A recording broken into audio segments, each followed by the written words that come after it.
Assalamualaikum warahmatullahi wabarakatuh. Sahabat Akang Sefuh channel sahabat petani kampung yang berbahagia. Alhamdulillah pada hari ini kita masih diberikan kesempatan, masih diberikan kesehatan untuk bisa saling bertatapan, walaupun hanya sekedar dalam siaran. Baiklah sahabat Akang Sefuh channel sahabat petani kampung yang berbahagia. Pada kesempatan kali ini kita akan sedikit membahas, kita akan sedikit menanggapi perihal celotehan-celotehannya mereka, yang mana selama ini ketika nasabnya terbongkar bahwasanya mereka bukanlah zuriat Nabi, kali ini mereka membranding perihal negara asalnya itu, yakni Hadramaut Yaman. Yang mana dalam statementnya ataupun unggahan-unggahannya mereka, selama ini pembelaannya ialah mengait-ngaitkan suatu hadis Nabi yang mana berisikan memuliakan Tarim tersebut, memuliakan Hadramaut Yaman tersebut, yang mana katanya ada suatu hadis yang mana berisikan Nabi tersebut mengangkat suatu kemuliaan daripada negara Tarim, daripada Hadramaut dan sebagainya. Nah, ini akan kita bahas dan ini perlu diluruskan agar tidak menjadi doktrin yang berkepanjangan kepada sahabat-sahabat sekalian, apalagi orang awam yang mana tentunya ketika menerima informasi tersebut dengan mengatasnamakan hadis Nabi dengan mudah ditanggapnya dan kemudian menjadi barometer kepada mereka yang mana memang selama ini tidak setuju dengan kajian ilmiah Kiai Haji Imaduddin Usman dan ini dijadikan rujukan. Ya, walaupun tidak menjadi pembelaan atasnya terhadap keterputusan nasabnya Ba'alwi, akan tetapi ini cukup menjadi branding mereka dan dijadikan framing bahwasanya kita itu membenci negara Yaman, yang mana katanya Yaman tersebut telah dimuliakan oleh Nabi dalam hadisnya. Nah, cukup simpel sebetulnya. Kebohongan memiliki tanggal kadaluarsa, akan tetapi kebenaran tidaklah pernah berakhir. Kaum Habib atau klan Ba'alwi, imigran Yaman, di dalam meneguhkan klaim sesatnya sebagai keturunan Nabi, mereka selalu memproduksi kemuliaan tentang negerinya, tentang negeri asal leluhurnya mereka, yaitu Yaman. Dengan mengklaim sebagai keturunan Sayyid Ahmad bin Isa al-Husaini yang diakui sebagai datuknya dan konon hijrah ke Hadramaut dari Irak. Nah, di sini seolah Hadramaut yang kini menjadi bagian dari salah satu provinsi di negara Yaman adalah negeri yang termulia di dunia dan melebihi negeri manapun katanya. Dan salah satu kotanya yaitu Tarim, di sana sebagai tempat mayoritas para habaib bercokol, dijulukinya, diklaimnya oleh mereka adalah sebagai kota yang penuh keberkahan. Nah, akan kita kupas sedikit demi sedikit. Ada beberapa daftar kemuliaan Tarim dan Hadramaut yang diklaim olehnya mereka para habaib, yakni ini berdasarkan versi pengakuan daripada klan Ba'alwi. Ada yang pertama yang katanya seperti ini. Tidak ada tempat di dunia ini yang lebih baik daripada Tarim setelah Al-Masajid As-Salatha, yakni Makkah, Madinah, dan Aqsa. Ini dinyatakan oleh para leluhurnya Ba'alwi, gegedugnya Ba'alwi, yakni Habib Abdullah Al-Haddad. Dan kemudian ada lagi, katanya seperti ini. Begitu banyak orang saleh sehingga dijuluki kota seribu wali. Yakni di sini berarti menjelaskan perihal Tarim lagi ya. Nah, ini pendapat daripada Habib Abdurrahman bin Muhammad As-Segaf. Beliau menyatakan kepada putranya yakni Habib Umar Al-Muhdar. Sungguh telah dimakamkan di Zambal. Nah, Zambal ini ialah nama pemakaman di Tarim ya, yang ada di Tarim. Katanya ada 10.000 waliullah dan 80 diantaranya ialah mencapai tingkatan kutub. Ini kan Masya Allah, tak masuk akal, tidak sesuai nalar, tak masuk logika. Silahkan sahabat kaji tentang apa itu definisi waliullah dan definisi tentang tingkatan kutub tersebut. Silahkan sahabat kaji. Tidak masuk akal sama sekali dengan keilmuan tersebut. Bentar-bentar kutub, bentar-bentar wali. Apapun yang dilahirkan oleh keturunan Ba'alwi itu ya langsung saja diklaimnya sebagai waliullah, langsung saja diklaimnya sebagai tingkatan kutub. Apakah tidak ada tingkatan lain? Apakah jikalau memang kepada tingkatan lain mereka itu akan dianggapnya rendah? Serendah itukah? Misalkan ada nukoba, ada nujaba, dan yang lain-lain kan? Kenapa ini langsung kutub saja toh? Ini kan lucu sekali. Nah, jikalau dieskalasikan, mungkin diakumulasi sampai hari ini, ya jumlah ini kan sekitar 600 tahun yang lalu ya, yakni sebelum wafatnya para pendiri marga Ba'alwi semacam As-Segaf, Al-Aidrus, Al-Muhdar, Al-Haddad dan lain sebagainya. Nah, sampai hari ini dengan klaim ini, sekarang berarti jumlah aulia di Zambal tersebut berarti sudah mencapai ratusan ribu. Wah, luar biasa sekali ya. Berarti selama ini ya wali-wali pasti berasalnya daripada tarim tersebut. Loh iya, masa ya tingkatan di tahun tersebut saja 600 tahun yang lalu kutubnya saja sudah ada 80 dan waliullahnya ada 10.000. Dan ini tidak masuk akal sama sekali ya.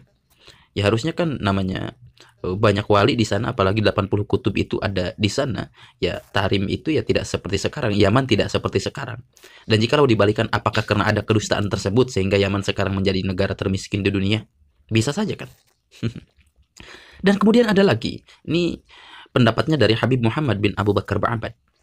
Beliau menyatakan demikian, sesungguhnya Abu Bakar As-Siddiq radhiyallahu an akan memberikan syafaat kepada penduduk Tarim secara khusus jika nama Tarim disebutkan di hadapannya.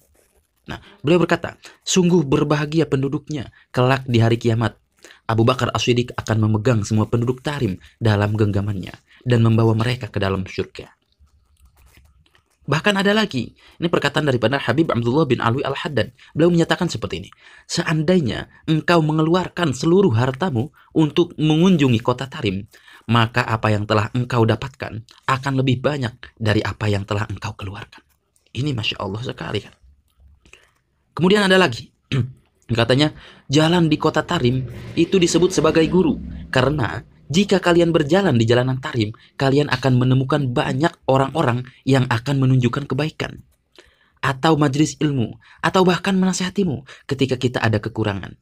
Sehingga jalanan kota Tarim bagaikan seorang guru yang memberi petunjuk pada kebaikan. Ini dinyatakan oleh Habib Ahmad bin Hasan Al-Attos.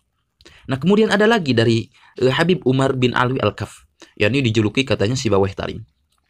Beliau menyatakan doa di kota Tarim itu mustajab walaupun di dalam kamar mandinya.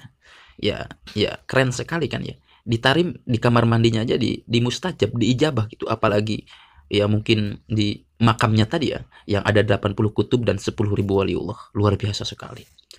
Kemudian ada lagi, ini dinyatakan oleh Habib Abdurrahman As-Segab, yakni pendiri marga As-Segab Ba'alwi ya. Beliau menyatakan setetes ilmu di Tarim itu lebih baik daripada lautan ilmu di luar Tarim.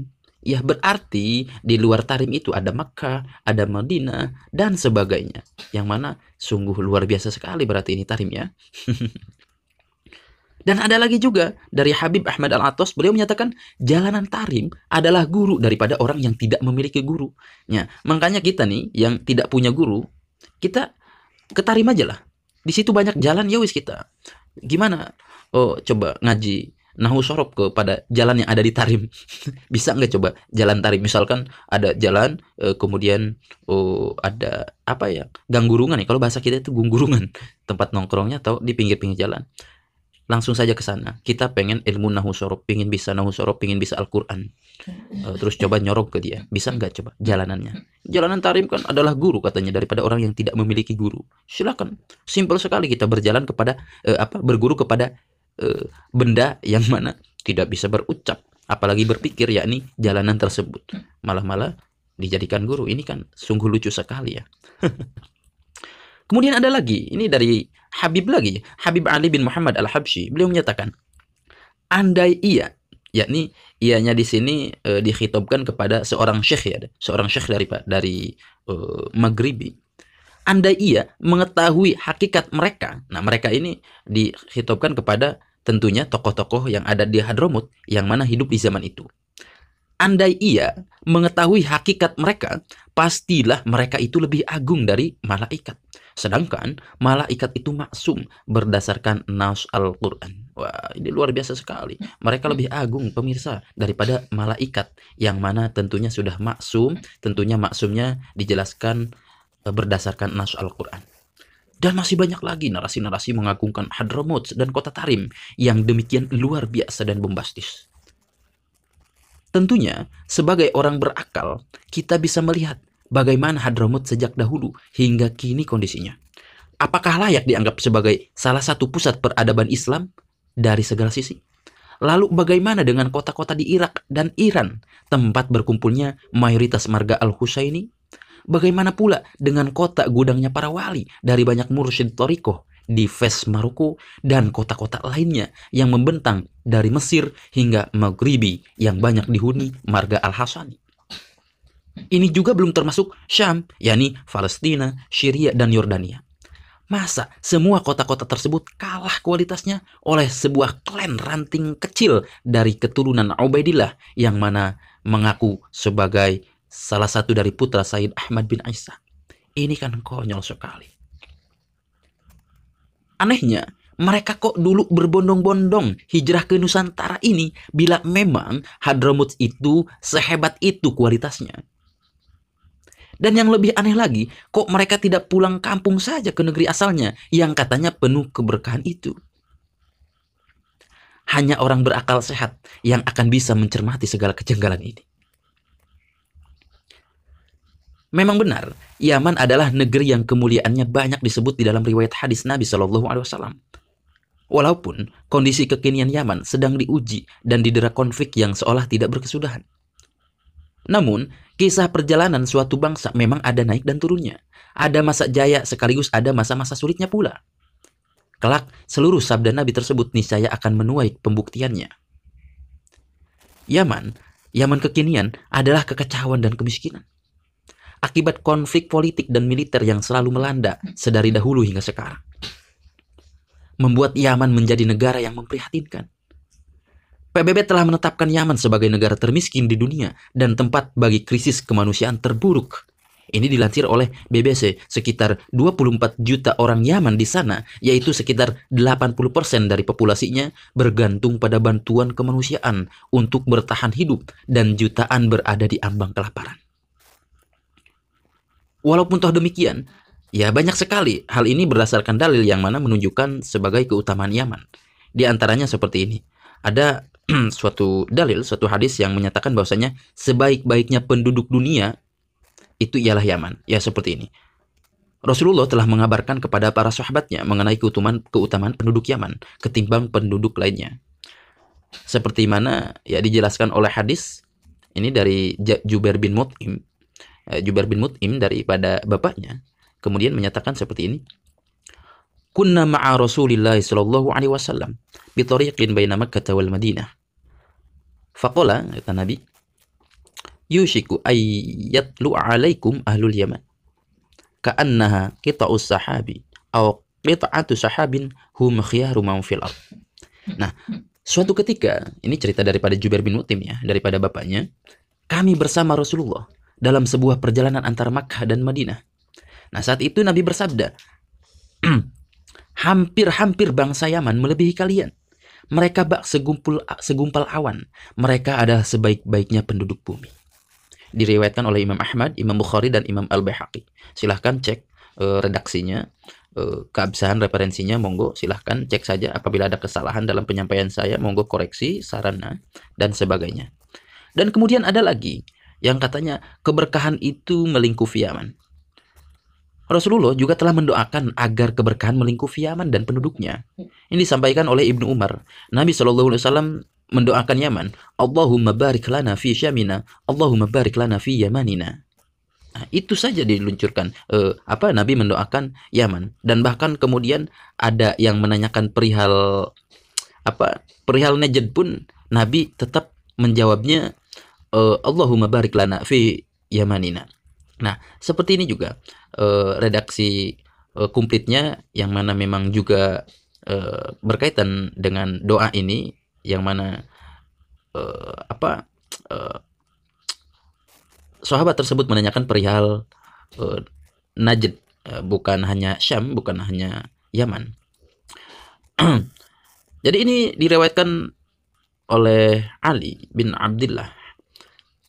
Haddatsana Azhar bin Sa'id an Ibni Aun an Nafi an Ibni Umar qala dzakara an-nabiy sallallahu alaihi wasallam Allahumma barik lana fi Syamina Allahumma barik lana fi Yamanina qalu ya Rasulullah wa fi Najdina qala Allahumma barik lana fi Syamina Allahumma barik lana fi Yamanina qalu ya Rasulullah wa fi Najdina fa adunnuhu qala fi tsalitsah hunaka zalazilu wal fitan wa biha yatlu'u qarnu syaitan. Nah, seperti ini. Intinya doa daripada Nabi tersebut yang mana Nabi mendoakan negara Yaman itu, negara Syam pula Nabi mendoakan, dan bahkan ada yang meminta pendapat menanyakan perihal Najd. Nabi pun menjawab, penduduk negeri Yaman, ya Allah, berkahilah kami pada negeri Syam kami. Ya Allah, berkahilah kami pada negeri Yaman kami. Seperti itu. Ini diriwayatkan oleh Bukhari dan Ahmad. Silahkan cek redaksinya, dan yang komplitnya tadi ya silahkan. Intinya ketika Rasulullah menjawab perihal Najd tersebut, beliau menyatakan, di sanalah muncul keguncangan dan fitnah, dan di sanalah tanduk setan muncul. Masya Allah. Hunaka zalazil wal fitan, wabiha yadlu'u qarnu syaitan. Masya Allah kan. Nah, tinggal kita perinci. Ya, jikalau memang ya Yaman, apakah mereka itu Ba'alwi itu munculnya dari Najd atau memang sejatinya Yaman? Nanti kita akan bongkar ya. Kemudian ada lagi hadis yang menyatakan bahwasanya iman dan hikmah ada pada Yaman. Diriwayatkan oleh Abu Hurairah radhiyallahu an. Ini ketika diturunkannya ayat idza jaa nasrullahi wal fath wa ra'aitan nasa yadkhuluna fi dinillahi afwaja. Ya, monggo teruskan. Fasabbih bihamdi rabbika wastaghfir innahu kana tawwaba. Nah, Rasulullah ngendika, atakum ahlul Yaman. Hum araqu quluban al-imanu yamanin wal fiqhu yamanin wal hikmatu yamaniyatun. Nah, penduduk negeri Yaman telah datang kepada kalian. Mereka adalah orang-orang yang paling lembut hatinya. Iman ada pada Yaman, fikih ada pada Yaman, dan hikmah ada pada Yaman. Hadis riwayat Imam Ahmad. Silahkan lihat redaksinya supaya kita tidak keliru juga ya. Dan ya, karena saya lagi monolog ya, tentunya butuh kritik daripada sahabat-sahabat sekalian. Apabila ada yang salah, yang keliru ya monggo. Saya di sini tidak merasa pintar ya, karena kita sama-sama belajar, dan saya mencoba menyampaikan kepada sahabat-sahabat sekalian. Barangkali sahabat belum mengetahui perihal redaksi ini. Dan kemudian ada lagi hadis Nabi yang berkaitan, yang mana menyatakan umat Nabi yang akan pertama kali minum dari telaga beliau ialah ya Ahlul Yaman. Sahabat Nabi Thauban berkata kepada Rasulullah, berkata yang mana Rasulullah SAW telah bersabda,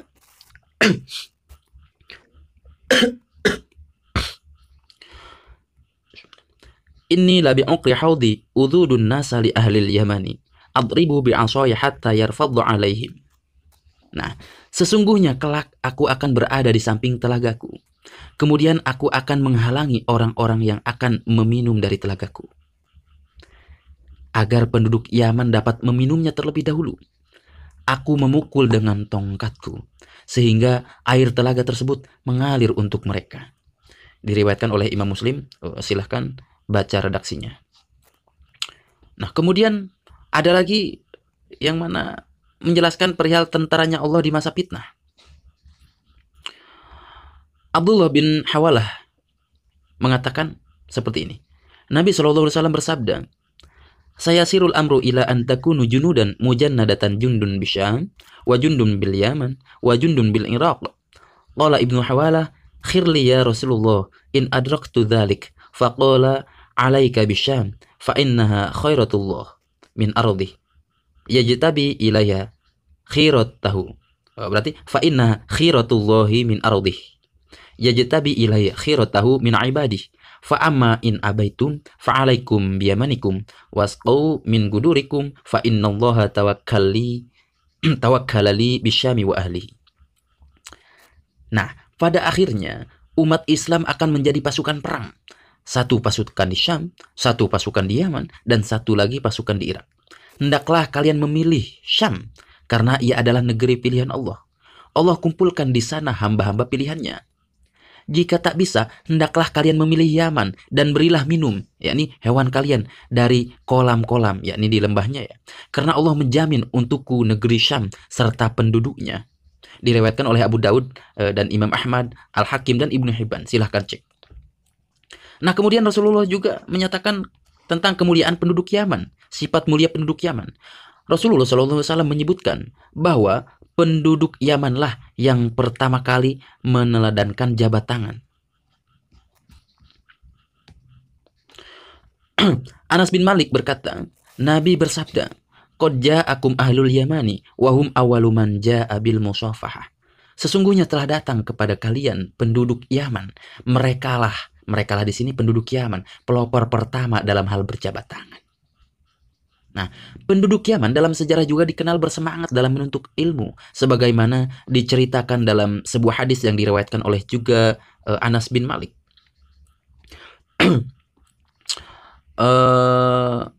Seperti ini. Suatu hari beberapa orang dari negeri Yaman datang menemui Rasulullah.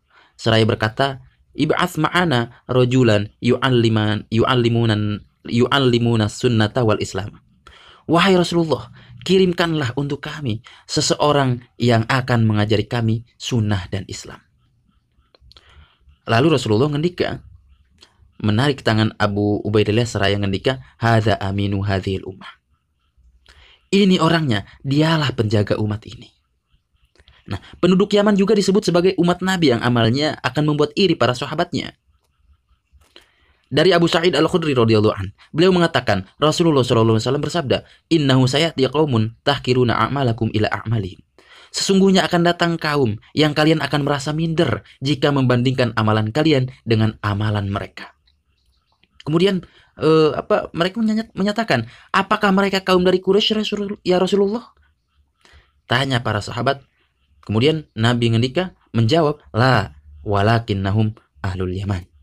Bukan, mereka adalah penduduk Yaman, jawab Rasulullah. Diriwayatkan oleh Ibnu Abi Asim. Dan banyak lagi, silahkan baca lagi ya, baca. Saya tidak ingin omongan saya ini dijadikan acuan, akan tetapi mari kita sama-sama meneliti, mari sama-sama berpikir, itu seperti itu. Dan jikalau ada kekeliruan dalam penyampaian ya mohon dimaafkan ya, saya sering ngendika seperti itu, karena kita sama-sama belajar lah ya. Nah, pertanyaannya, kritisnya, benarkah Hadramut adalah Yaman yang dimaksud oleh Nabi SAW di atas? Oke, sebagai komparasi, ketika Al-Quran menyebut kata Rum atau Romawi, maka negeri manakah yang dimaksud? Tentu saja itu adalah Bizantium atau Romawi Timur. Karena Romawi Barat sudah runtuh hampir seabad sebelum Nabi dilahirkan, yaitu pada tahun 476 Masehi. Sementara Rasul dilahirkan pada 571 Masehi. Kemudian ketika Zionis Israel menolak entitas Palestina, pertanyaannya adalah ketika mereka dahulu hadir sebagai imigran harus mendapat stempel dari otoritas pemerintahan siapa? Tentu saja mereka harus mendapatkan persetujuan penguasa Palestina yang jelas diakui wilayahnya di dalam peta dunia. Mencoba menghapus kesejarahan Palestina adalah tindakan yang jahat, brutal, tidak berperi kemanusiaan, serta ahistoris. Nah, analogi lainnya, ketika di zaman Majapahit kita mengaku sebagai warga ibu kota, maka yang dimaksud adalah Trowulan yang kini bagian dari kota Mojokerto. Dan di masa sekarang, tentu saja mereka yang berKTP Jakarta atau nantinya ketika pindah ke IKN di Kalimantan, kita mengaku bahwasanya ya ibu kota itu ya Kalimantan. Seperti itu. Nah, ternyata di dalam kesejarahan yang dimaksud sebagai Yaman dahulu kala adalah mayoritas Yaman Utara sebelum bersatunya Yaman Utara dan Selatan di era sekarang ini. Sedangkan Hadramut adalah entitas tersendiri. Silahkan lihat sesuai peta yang mana memang tentang kewilayahan Yaman. Searching aja di Google peta Yaman ya, peta Yaman dahulu.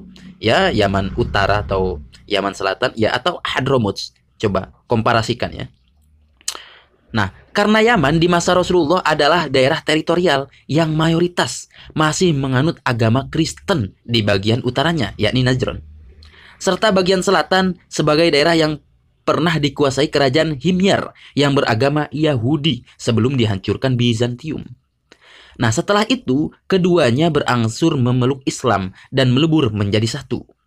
Yaitu setelah Islam diperkenalkan oleh Sayyidina Ali bin Abi Thalib pada tahun 630 Masehi dalam sebuah ekspedisi di kala Nabi masih hidup.